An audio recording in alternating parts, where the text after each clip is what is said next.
Alhamdulillahi Rabbil Alamin.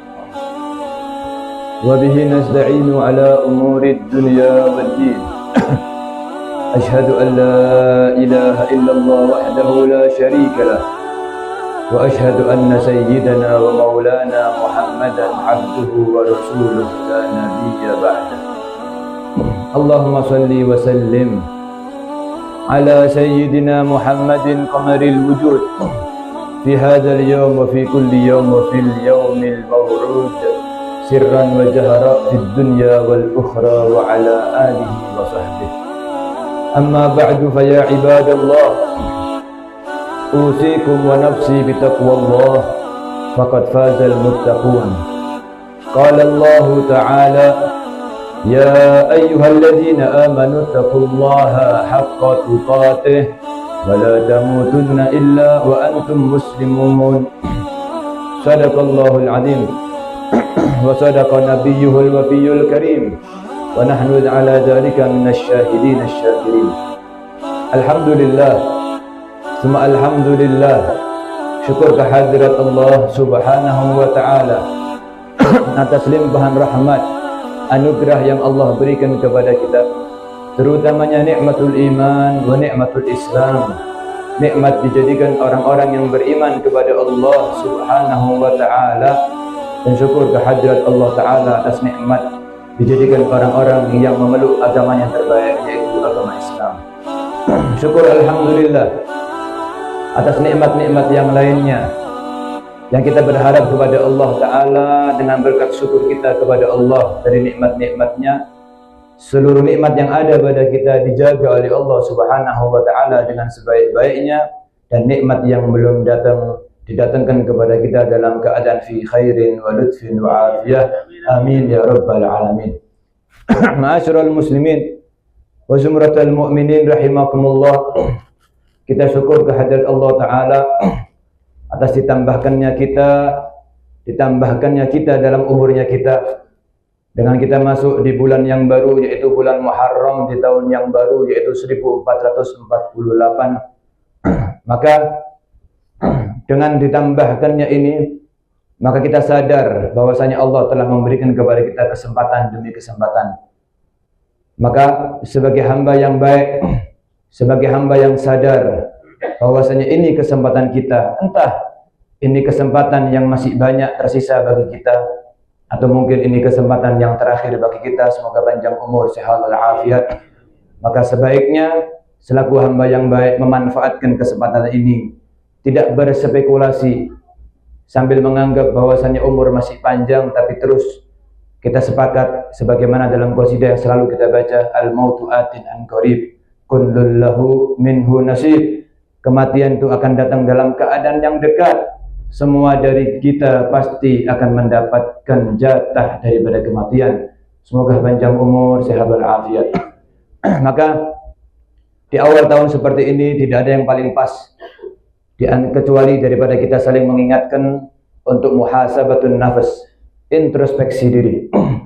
Sebagaimana hadis yang dikutip oleh Kiai Hadratus Syekh Kiai Haji Hashim Asy'ari di dalam kitabnya, dan dalam pendapat ini bukan suatu hadis, yaitu nasihat daripada ulama yang berbunyi, man kana yaumu khairun min amsih fahuwa rabih.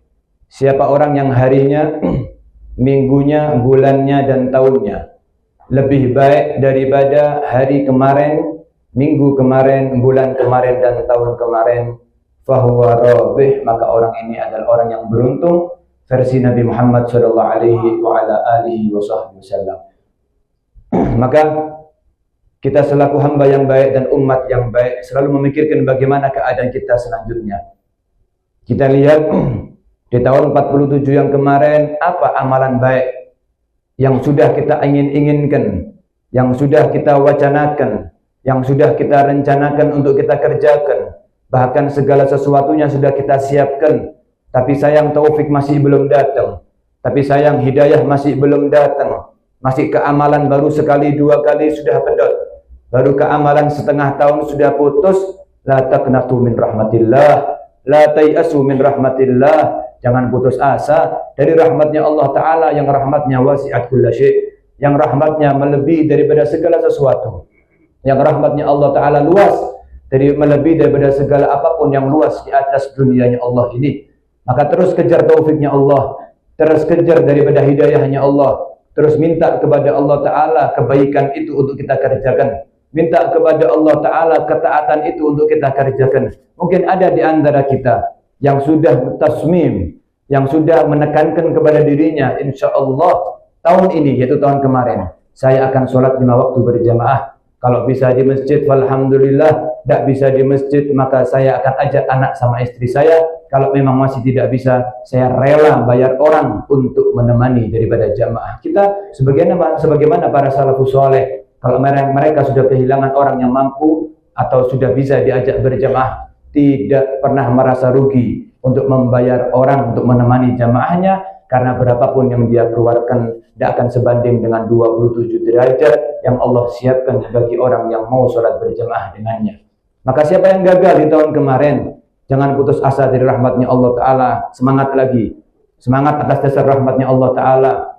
Bangkit lagi, bangkit atas dasar rahmatnya Allah Subhanahu Wa Ta'ala, sehingga kita menjadi orang yang sekarang sudah ingin niat menjadi orang yang lebih baik daripada yang kemarin, sehingga kita termasuk dalam hadis niyatul mu'min khairun min amalih, niyatul mu'min ablagh min amalih. Niatnya orang mukmin lebih sampai daripada amalnya. Minimal kita kirim niatnya kita ke akhirat, tinggal kita minta taufik dan hidayah untuk niat itu terrealisasi.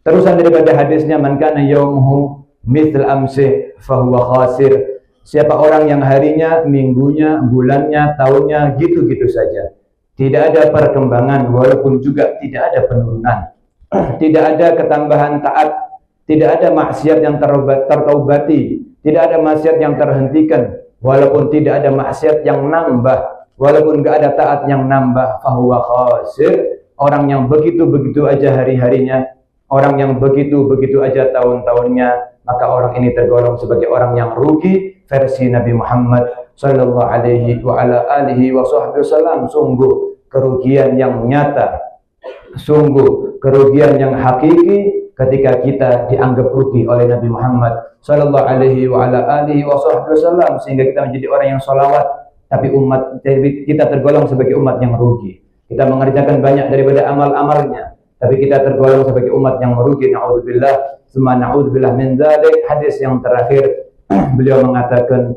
man kana yawmuhu syarran min amsi fahuwa mal'un. Siapa orang yang harinya, yang minggunya, yang bulannya dan tahunnya lebih parah daripada sebelumnya, lebih jelek daripada sebelumnya, lebih rusak daripada sebelumnya, lebih parah daripada yang sebelum-sebelumnya, fahuwa mal'un.